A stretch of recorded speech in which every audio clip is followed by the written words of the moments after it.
कभी नोटिस किया है, हॉलीवुड में जब कोई एक्टर फेमस होता है तो उसकी एक्टिंग की बात होती है, लेकिन जब कोई एक्ट्रेस फेमस होती है तो सबसे पहले बात होती है उसकी लुक्स की।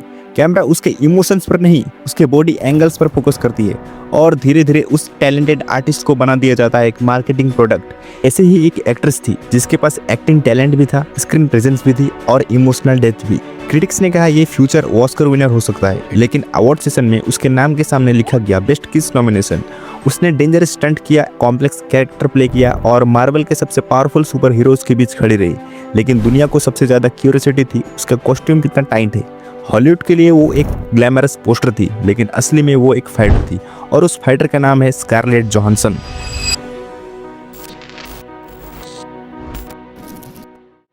न्यूयॉर्क सिटी 1990s का टाइम।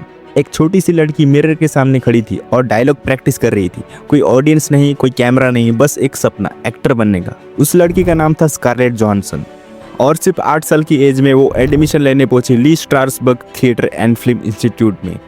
ये वही जगह है जहाँ से निकले हैं एक्टिंग लेजेंड्स जैसे एल पचिनो, रॉबर्ट डिनेरो। यहाँ एडमिशन लेना ही टफ होता है, लेकिन स्कारलेट के टीचर्स ने जल्दी ही नोटिस कर लिया ये नॉर्मल स्टूडेंट नहीं है। जब वो स्टेज पर परफॉर्म करती थी तो उसकी एज का कोई मतलब नहीं रहता था। उसकी आंखों में इमोशंस भी थी, उसकी एक्सप्रेशन में हॉनेस्टी भी थी और उसकी एक्टिंग में एक अजीब सा कॉन्फिडेंस भी था। ऐसा लगता था जैसे ये बच्ची एक्टिंग नहीं कर रही, ये एक्टिंग को फील कर रही है। एक्टिंग स्कूल से निकलकर जब स्कारलेट ऑडिशन देने लगी तब हॉलीवुड का रियलिटी सामने आया। प्रॉब्लम एक्टिंग नहीं थी, प्रॉब्लम थी उसकी वॉइस। स्कारलेट की आवाज़ अनयूजुअल थी, डीप, हस्की और काफ़ी मैच्योर साउंडिंग। कास्टिंग डायरेक्टर्स कहने लगे ये क्यूट लिटिल गर्ल जैसी साउंड नहीं करती और इसी वजह से उसे कई ऑडिशन से रिजेक्ट कर दिया गया। अब ज़्यादातर लोग यहाँ गिव अप कर देते हैं, लेकिन स्कारलेट का अप्रोच सिंपल था। रिजेक्ट हुई, कोई बात नहीं, नेक्स्ट ऑडिशन कब है। और इसी एटीट्यूड ने हॉलीवुड को इवेंचुअली नोटिस करने पर मजबूर कर दिया। 1994 में स्कारलेट को फाइनली मिला उसका पहला फिल्म रोल। मूवी थी नॉर्थ। रोल छोटा था, स्क्रीन टाइम भी कम था, लेकिन कैमरे के सामने स्कारलेट का कॉन्फिडेंस इंप्रेसिव था। जैसे जैसे टाइम गुजरा उसने कई सपोर्टिंग रोल्स किए, जैसे just in case, if lucky fell, Home Alone 3। Home Alone 3 में उसका सरकास्टिक सिस्टर वाला कैरेक्टर ऑडियंस को काफ़ी पसंद आया, लेकिन अभी तक स्कारलेट को वो रोल नहीं मिला था जो उसके रियल टैलेंट दुनिया को दिखा सके। 1998 में रिलीज हुई द हॉर्स विस्परर। ये स्कारलेट का करियर का टर्निंग पॉइंट था। फिल्म में उसने प्ले किया एक इमोशनली ट्रॉमाटाइज्ड गर्ल का रोल। ये कैरेक्टर सिंपल नहीं था, इसमें पेन भी था, एंगर भी था, लेकिन स्कारलेट ने इतनी मैच्योर परफॉर्मेंस दी कि ऑडियंस इमोशनल हो गई। क्रिटिक्स ने लिखा स्कारलेट जोहानसन हॉलीवुड की मोस्ट प्रोमिसिंग यंग एक्ट्रेस में से एक है, लेकिन हॉलीवुड का फोकस टैलेंट से ज़्यादा किसी और चीज़ पर शिफ्ट होने वाला था। जैसे जैसे स्कारलेट बड़ी होती गई, इंडस्ट्री उसे एक नए एंगल से देखने लगी। अब डिस्कशन एक्टिंग पर नहीं, लुक्स पर आने लगा। फिर film I lost in translation. Film loneliness और इमोशनली डिस्कनेक्ट पर बेस्ड थी। स्कारलेट की परफॉर्मेंस ब्रिलियंट थी, लेकिन ऑडियंस को क्या याद रहा? फिल्म का इंट्रो शूट, जहां कैमरा उसके फेस पर नहीं बल्कि उसकी बॉडी पर फोकस करती है और धीरे धीरे स्कारलेट का नाम बन गया हॉलीवुड की ग्लैमरस आइकन में। इसके बाद स्कारलेट ने कई फिल्म्स की, the match point, the island, the black डालिया। हर फिल्म में स्कारलेट स्ट्रॉन्ग कैरेक्टर प्ले कर रही थी, लेकिन मार्केटिंग कैंपेन्स क्या हाईलाइट कर रही थी? उसकी ब्यूटी। स्कारलेट खुद एक इंटरव्यू में बोल चुकी है इंडस्ट्री उन्हें हाइपर सेक्सुअलाइज्ड रोल के लिए पुश कर रही थी।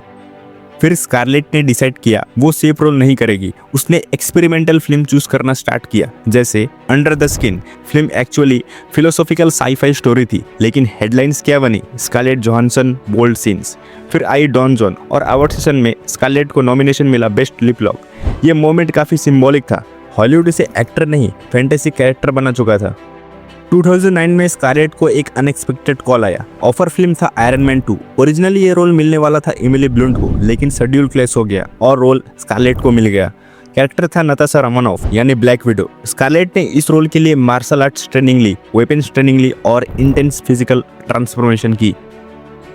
2012 में रिलीज हुई द अवेंजर्स और इस फिल्म ने स्कारलेट की इमेज हमेशा के लिए चेंज कर दी। लोगों को रियलाइज हुआ ब्लैक विडो सिर्फ ग्लैमरस कैरेक्टर नहीं है, वो इंटेलिजेंट है और इमोशनली स्ट्रॉन्ग भी। उसके बाद ब्लैक विडो कैरेक्टर इवॉल्व होता गया।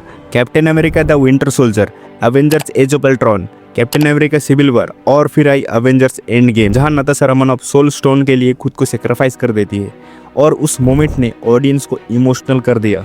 2021 में रिलीज हुई ब्लैक विडो, लेकिन रिलीज के बाद कंट्रोवर्सी हो गई। स्कारलेट ने लॉसूट फाइल कर दिया against the world Disney company. Reason था कॉन्ट्रैक्ट ब्रीच।